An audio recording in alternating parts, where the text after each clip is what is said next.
Bom dia a todos, sejam muito bem-vindos. O objetivo dessa apresentação é disponibilizar aos servidores e RHs situações vinculadas à divisão de perícia médica. Nós estaremos fazendo de uma maneira sumária a apresentação da estrutura da divisão de perícia médica, o embasamento dessa divisão de perícia médica e as principais licenças vinculadas ao departamento. Ao final, e com esse material disponibilizado, esperamos que todos os servidores tenham entendimento para que os fluxos possam ser cada vez mais ágeis e transparentes dentro da divisão de perícia médica. Sejam bem-vindos. A perícia médica, ela trabalha dentro de um perfil de imparcialidade, com embasamento técnico, embasamento estatístico, alinhado com as especialidades médicas do Conselho Regional de Medicina e dando direito ao recurso ao servidor. Com relação ao Conselho Federal de Medicina, existem duas situações assim pertinentes que vale a pena mencionar agora. Nós temos o artigo 3º do Conselho Federal de Medicina, a Resolução 1851 de 2008, e nesse, o inciso 2º diz: estabelecer o diagnóstico quando expressamente autorizado pelo paciente. O que quer dizer isso? O paciente tem que autorizar o médico assistente a fornecer o diagnóstico. Isso é regra na medicina. E muitas vezes gera dúvida, porque o médico acaba se recusando em dar o diagnóstico.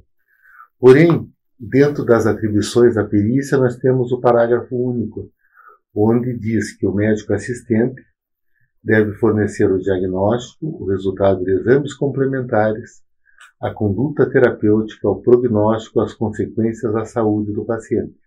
Todos esses itens são importantes no relatório médico e vinculados ao atestado para que nós, na divisão de perícia médica, possamos efetuar o pertinente para aquela licença.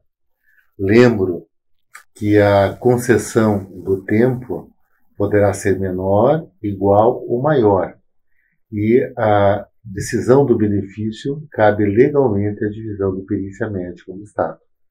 Então, é necessário ou o CID ou o fornecimento do diagnóstico. Lembrando que essa avaliação tem todo o sigilo médico por parte da divisão de perícia médica e é avaliada por médico. Temos o Estatuto do Servidor, da Lei 6174 de 1970.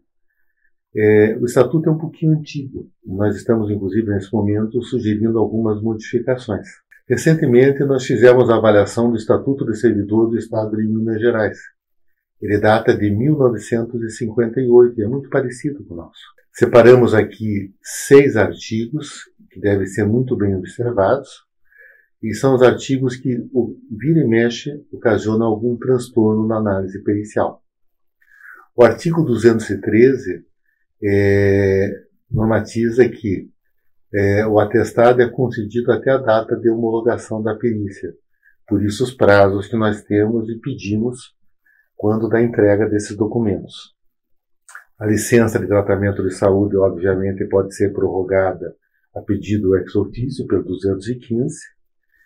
E um item que chama muito a atenção é o artigo 216, onde o funcionário não pode permanecer em licença médica pelo prazo superior a 2 anos, salvo o que diz o artigo 223, e esse cita a análise médica pode julgar ao contrário, então fica dentro da prerrogativa médica, e o outro 208, que é vinculado à situação de convocação militar e afastamento para viagem de servidor, que não vem bem ao caso nesse momento.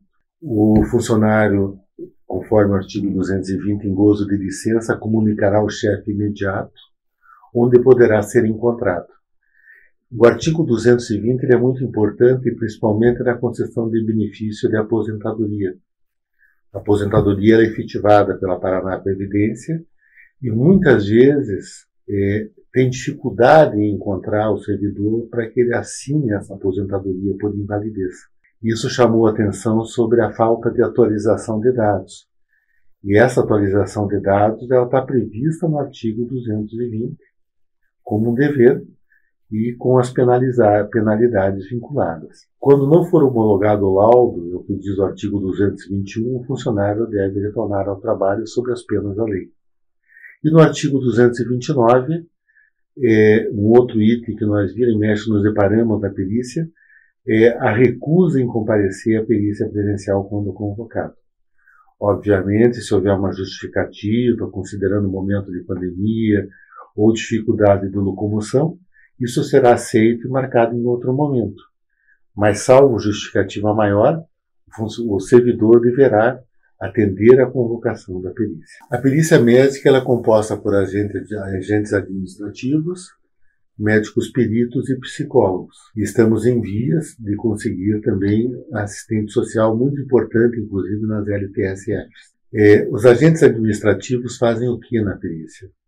Prestam as informações, atendem às reclamações do Disque Perícia e SIGO, efetuam o atendimento ao servidor com agendamento, conferência e digitalização e arquivamento de documentos. Aos médicos peritos, cabem as avaliações periciais, quer seja documental, nesse momento de pandemia principalmente, presencial ou compondo junta nos casos de recurso. Já os psicólogos atendem às demandas dos médicos peritos e efetuam atendimento preventivo e de reintegração dos servidores. Isso nós já começamos a trabalhar há uns 2 meses atrás. Localidades de atendimento. No momento nós temos juntas para captação de documentos, nós temos juntas com médicos, que são essas com servidores próprios do Estado, e temos serviços terceiros. Há previsão de terceirização em mais 8 localidades para o próximo ano. Canais de atendimento na divisão de perícia médica, temos o Disque Perícia, que é fundamental.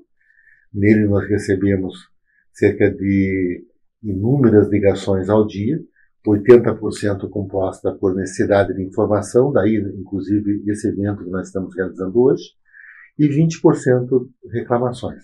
Temos o e-protocolo, utilizado para os casos de recurso ou quando se perde o prazo, e o e-mail também para complementar o atendimento ao Disque Perícia, além do SIGO que já existe em toda a Secretaria. As modalidades de atendimento pericial: documental ou presencial. A documental em localidades sem médico, quando houver incapacidade de locomoção ou suspeita de Covid, ou diagnóstico formado já de Covid, além da licença maternidade. A documental surgiu principalmente nesse momento de pandemia. Não é a ideal, o ideal sempre será presencial. Nós estamos trabalhando para que aconteça e só poderemos efetivar, de fato, pós-pandemia, pelas restrições sanitárias impostas. Tendo todos os documentos, conforme já mencionamos, em relação à parte inicial do Conselho Federal de Medicina, muitas vezes conseguimos resolver de maneira documental. Presencial é realizada por juntas médicas, seja na forma de uma avaliação médica simples ou na composição de uma junta propriamente dita, com 3 médicos, e por médicos terceiros. A modalidade de junta é feita quando há um recurso ou uma situação muito complexa que precise da participação de mais um médico. O perfil dos servidores. Lembrando que nós temos estatutários, comissionados, do regime especial com o processo seletivo simplificado, que segue o regime CLT. Então, basicamente, nós trabalhamos dentro da divisão de perícia médica com estatutários e comissionados. Os contratados em regime de PSS é vinculado ao RH de origem. O nosso sistema para atendimento é o Meta 4. Praticamente 80% dos atendimentos estão dentro do Meta 4. Temos um outro problema que é o RHC, da maior parte das universidades, Polícia Civil, Ministério Público, Defensoria Pública e Alep. Estamos trabalhando para que todos migrem a um sistema só, o que vai demandar agilidade por parte da polícia. O fluxo de um atendimento. Esse é muito importante até para que as pessoas entendam que nós não tolhemos o direito e entendemos os prazos. Mas, como citamos pelo artigo 213, tem que existir um fluxo lógico que permita um atendimento adequado. Então, o servidor entra com o pedido de licença pelo site em até 3 dias. O site funciona final de semana, funciona feriado. Esses documentos são captados. E na captação é feita a análise dos documentos. O servidor pode ser convocado para uma perícia presencial ou documental, se tudo estiver sugerindo que possa ser feito de maneira documental. É homologado o parecer vai ser de acatar a sugestão do médico assistente ou de indeferir parcialmente ou totalmente essa situação. Quando for parcialmente ou totalmente indeferido, o servidor, pelo e-protocolo, em 24 horas, pode interpor recurso. E esse recurso ele pode ser feito também de maneira documental, através de uma perícia presencial, quando no primeiro momento foi feito de maneira documental, ou junta médica, quando no primeiro momento foi feito por perícia presencial ou documental. Sobre o fluxo pericial, eu lembro, por exemplo, em relação à solicitação de licença em até 3 dias, que no estado de Rondônia, o prazo é de 24 horas. No município de Curitiba é de 48 horas. Então, 72 horas ou 3 dias foi o prazo mais adequado para que a gente possa, inclusive, fazer frente ao artigo 203. O recurso, como comentado, 24 horas após o laudo pericial, cabe recurso na perda de prazo para inclusão no site. Isso é muito importante que vocês tenham conhecimento. Perdeu o prazo, não sabia, pode entrar por e-protocolo. Para complementação de dados por solicitação da divisão de perícia médica. Então, quando os dados no primeiro momento não permitiram uma análise correta, estaremos solicitando documentações e a via de entrega dessa documentação é e-protocolo. Quando houver discordância do servidor quanto ao homologado após perícia documental ou presencial, cabe a avaliação por junta médica. E aqui tem uma novidade que eu já apresento para vocês. Lembrem lá atrás que nós apresentamos 8 localidades que são médicos terceiros que executam parecer. Então, é um médico só. E eles, por força da PGE, não têm a atribuição de homologação. O que nós estamos fazendo para evitar que então ocorra o deslocamento do servidor para Curitiba, Ponta Grossa ou Londrina, que é onde temos servidor próprio e capacidade de junta? Iniciamos no último mês a composição com os terceiros de junta por vídeo. Ou seja, a pessoa de Cascavel vai para a junta de Cascavel, vai consultar com o perito de Cascavel, e é formada uma junta com 2 médicos nossos aqui da perícia de Curitiba. Isso evita deslocamento e traz um maior conforto aos servidores. Tipos de licenças são listadas 10 licenças. Nós vamos passar rapidamente sobre elas e elas estarão disponíveis para acesso dos senhores e das senhoras no site. Até 3 dias, então, tem que ser entregue uma licença para tratamento de saúde. Então, até 3 dias tem que ser dada a entrada pelo site. Quando trabalha em regime de plantão, lembrar que um atestado de um dia equivale a 2 dias.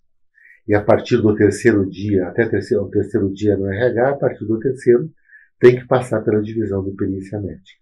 Funcionários com alta frequência de licenças poderão ser convocados para avaliação pericial, presencial ou por junta médica. Isso já tem acontecido. Nós estamos fazendo um levantamento, montamos uma auditoria interna, para ver o porquê desses afastamentos prolongados e convocando esses servidores para ver a melhor alternativa para o restabelecimento de saúde e dentro das atribuições e dentro do possível na perícia médica. E, importante, definir. A definição do período de permanência em licença médica fica a critério soberano da perícia. Não é um critério ditador, é um critério baseado em técnica, em estatística médica, na tabela do CIES, que é do governo federal, em que você tem um tempo de afastamento por patologia definido. É claro, a medicina ela não é exata muitas vezes e pode ser necessário um tempo maior por alguma complicação ou intercorrência médica. E nós estamos sensíveis e aptos para analisar isso. Agora, quando o médico assistente, por algum motivo, sugere um afastamento maior que a técnica e que a estatística médica, nós temos que corrigir. O servidor hospitalizado ou com incapacidade de locomoção, ele manda os documentos que serão analisados pela DPM ou pela junta mais próxima daí. As licenças somente só podem ser sugeridas por médico ou dentista. Então, afastamento por psicólogo ou outro profissional da área de saúde, ele não é aceito para a divisão de perícia médica, e isso consta no manual de perícia médica. Servidor em cargo de comissão tem direito até 15 dias de afastamento em 60 dias consecutivos. O restante vai pelo regime do INSS. E sobre o servidor contratado pelo regime de PSS, é via RH, geralmente o próprio da Previdência. Temos agora a licença para tratamento de pessoa da família. Informamos que na data de ontem foi colocado no site todas as orientações, quais as patologias que podem ter a concessão desse benefício. Esse é um benefício para atendimento de familiar e é baseado em 3 pilares. A pessoa doente tem que ter dificuldade de locomoção, ou de higiene, ou de alimentação, isolados ou associados. Até 90 dias, a licença para tratamento de pessoa da família, que nós chamamos de LTSF, não implica em redução de vencimentos. Entre 90 e 180 dias ocorre uma redução de 50%, e entre 180 e 360 dias o servidor fica sem vencimentos. E nova licença só pode ser concedida 2 anos após o término dessa anterior. Para o cargo em comissão, pode ser concedida por 15 dias, com intervalo no intervalo de 60 dias consecutivos. Redução de carga horária. Decreto 3003, de 8 de dezembro de 2015. Ela é aplicada nos casos de deficiência congênita ou adquirida. Nós estamos elaborando um material também que vai estar disponível no site com relação a essa redução de carga horária. E ela cabe para o servidor com 40 horas, ou que tenha 2 padrões de 20, ou de 40 horas em que você faz a redução do período. A princípio, no momento, não tem tempo determinado, mas isso tem que ser revisto. Nós estaremos trabalhando para que ela possa ser feita e efetivada da melhor maneira possível,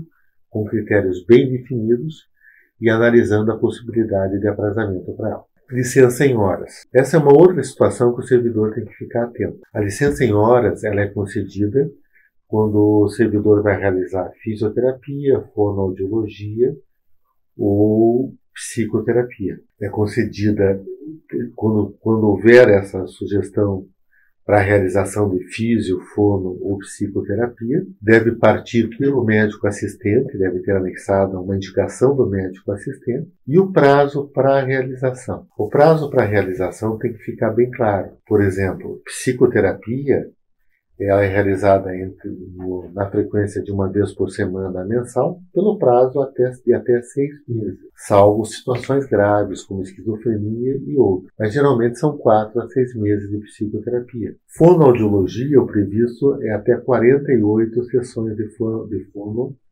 anuais. Fisioterapia depende da patologia.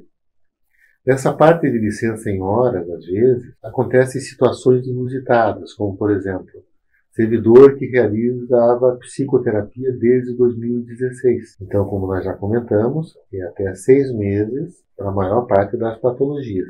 Então, para essas licenças, nós estamos começando a chamar os servidores que estejam há muito tempo já utilizando a licença em horas fora de padrões médicos. Isso está sendo realizado pela nossa auditoria interna. A comunicação de acidente de trabalho é também disponível no site, em curso receita e realizado junto com a Escola de Gestão.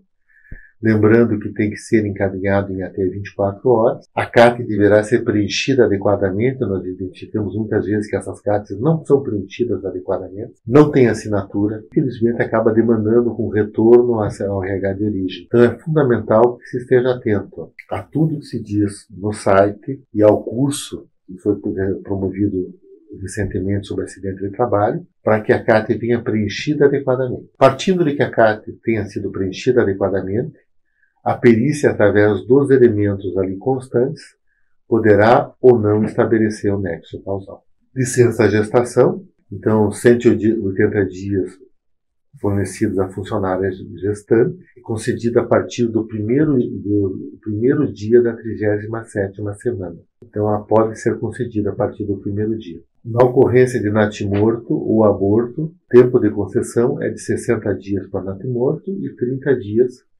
para abortamento, permanecendo para as 3 situações de gestação sem intercorrência, natimorto e aborto, a licença paternidade de 5 dias. Em caso de adoção, também será concedida a licença maternidade pelo prazo de 180 dias. Vale tanto para a criança ou para o adolescente, a partir da data da sentença ou autorização judicial. Uma situação que tem acontecido com muita frequência é o afastamento de função. Muitas vezes ele é recomendado pelo médico assistente, mas sem noção da estrutura para que ocorra esse afastamento de função. Então, independente da sugestão do médico assistente, a divisão da perícia médica está, através de seus peritos, apta e capaz de identificar a necessidade de afastamento de função e, quando concedida, ela, inclusive, vai acoplada sobre a situação que o servidor não pode realizar. Por exemplo, regência de classe, ou carregar peso, ou subir e descer escadas. Ocorrendo 360 dias de afastamento de função, pode-se já pensar na readaptação funcional. A readaptação funcional, só lembrando que em estágio probatório, só poderá ocorrer em caso de acidente de trabalho, e o servidor readaptado deverá ser reavaliado ao final de 2 anos para ver se permanece a readaptação. Aposentadoria por invalidez. Constatada a invalidez, análise da perícia avaliando que o servidor já está há 2 anos com afastamentos sucessivos, nós podemos convocá-lo para avaliação de aposentadoria por invalidez. Qual o trâmite? Nós sugerimos a aposentadoria, o servidor tem 90 dias, que é o prazo da Paraná Previdência, para fazer análise, fica em 90 dias em trâmite, claro, pode ser feita antes, interromper-se antes o trâmite, e a Paraná Previdência, através de uma junta final, define se vai ou não aposentar. O prazo antes da aposentadoria era de 180 dias. Em negociação com a Paraná Previdência, baixamos para 90, para dar maior agilidade. E um detalhe sobre a aposentadoria é que, nos casos de discordância entre o parecer dos médicos da nossa divisão de perícia médica e os médicos da Paraná Previdência, estaremos iniciando uma junta composta por médicos das 2 entidades, para definir o melhor benefício para o servidor. Chegamos aos tempos de pandemia, e esses impuseram muito trabalho à divisão de perícia médica. Lembro que temos um número limitado de funcionários, um quantitativo de RH pequeno, e de repente temos que analisar os teletrabalhos, só da educação foram mais de 2.000. De repente houve dificuldade de locomoção e da realização de perícia presencial, as resoluções que foram colocadas. O que aconteceu durante a pandemia? Começamos a aceitar atestados pelo portal do CRM, o que caracteriza uma telemedicina, e já iniciamos tratativas com o CRM, por enquanto com o veto, para realizarmos rotineiramente perícias por vídeo, o que seria um grande avanço e facilitador para o servidor. Por enquanto ainda não podemos, porque temos que respeitar o que preceitua o Conselho Federal de Medicina e o Conselho Regional de Medicina. Embora, por junta, tendo um médico, que nós estamos fazendo na localidade, podemos compor o restante da junta por vídeo. Estamos atentos aos teletrabalhos e resoluções da CESA. Quanto a isso, foi estabelecido que após 30 dias da segunda dose de vacina, os servidores em teletrabalho devem voltar à atividade habitual. Aqui temos uma situação delicada. Alguns servidores tiveram contraindicação por parte do médico assistente para a vacina. Como é que nós estamos agindo? Havendo essa contraindicação para a vacina, e com a ciência da vigilância sanitária do município, que aceita também esse atestado do médico assistente, nós estaremos concedendo o teletrabalho em excepcionalidade. Essa tratativa nós já iniciamos com a Secretaria de Educação. Mas deve haver a contraindicação clara do médico, tem que ser bem claro porque está contraindicada a vacina, e a vigilância sanitária da localidade tem que estar ciente e aceitando também esse atestado. Um problema em relação à CAT. Nós estamos recebendo progressivamente CATs, inclusive CATs com atraso muito grande, lá de 2020, citando a Covid como doença vinculada ao trabalho. Lembro que a prerrogativa nossa da perícia dá o nexo causal. A maior parte dessas cartas nós não conseguimos estabelecer no nexo causal, das que já nos foram enviadas. Outras, nós conseguimos e já fizemos um acordo com algumas secretarias que o nexo causal, diferentemente do que acontecia até antes da pandemia, não pode ser definido com certeza. Então, para esses casos, a divisão de perícia médica tem colocado, com muita sensatez, a provável nexo causal. Mas, pelo aspecto comunitário, ninguém, em lugar algum, vai poder definir 100% com certeza um nexo causal no caso da Covid. Então, para os casos em que é provável um nexo causal, nós estamos emitindo esse parecer. Notificação de isolamento. Aqui tem um avanço que talvez tenha passado desapercebido. Pelo manual da perícia médica, a notificação, o atestado, o afastamento tem que ser sempre por médico. Mas por questões de pandemia, tem sido notificado pela vigilância sanitária local dos municípios. E nós estamos aceitando dentro do bom senso. Quanto às sequelas clínicas e psicológicas, que nós já estamos recebendo alguns atestados, sendo bem embasado, nós estamos aceitando como condição clínica, mas lembro que, em termos de sequela, muito há de se definir ainda e os estudos nos próximos anos vão ser um pouquinho melhores no sentido de conceituar o que de fato é sequela clínica. E a limitação de perícia presencial. Mesmo que não tenha dificuldade de locomoção e que seja próximo, às vezes a pessoa tem fator de risco e não quer ir à perícia porque não recebeu todas as doses de vacina. E nós estamos acatando isso. É importante um trabalho integrado. Nós estamos integrados com o GRHS, com o SAS, que é do nosso mesmo departamento, com o Conselho Regional de Medicina, com as entidades médicas, sindicatos e terceiros. Lembro, por exemplo, com as entidades médicas e CRM, a nota técnica. A nota técnica que partiu da divisão de perícia médica para que, a nível de psiquiatria, junto com a Associação Paranaense de Psiquiatria e CRM, nós tivéssemos um bom embasamento para analisar esses atestados que nos foram enviados. Os grandes problemas da divisão de perícia médica. Aí é uma parte um pouco delicada. As tentativas de interferências políticas. Muitas vezes o servidor é amigo, conhecido, parente de um político. Eu lembro que existem vias de acesso. Então, existe o e-protocolo para a primeira análise. Se não houver concordância no e-protocolo, o núcleo de educação ou as regionais de saúde podem tomar a frente e têm tomado a frente conosco. Se mesmo assim não der certo, tem o caminho do sindicato, que nós estamos em diálogo franco e aberto. Então, existem várias instâncias antes de se pensar na interferência política. E quanto à interferência política, o que nós falamos? Se houver um embasamento técnico, se foi equívoco da perícia em determinado laudo, não vou dizer que a perícia não possa cometer erros, naquelas outras instâncias nós já estaremos corrigindo.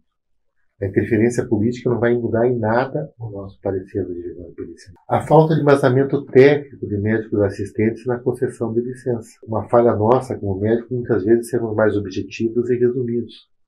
Porém, para situações especiais, o médico tendo um pouquinho mais de tempo, sendo um pouco mais claro em relação ao que acontece com a pessoa, como é que está a evolução, qual é o tratamento, e eventualmente você já pode resolver isso no primeiro momento. As demandas judiciais que chegam à perícia, e algumas delas, curiosamente, quando chegam sem que a pessoa tenha esgotado os recursos na esfera administrativa. Ficar muito atento que existe mais uma situação de recurso para que nós possamos analisar.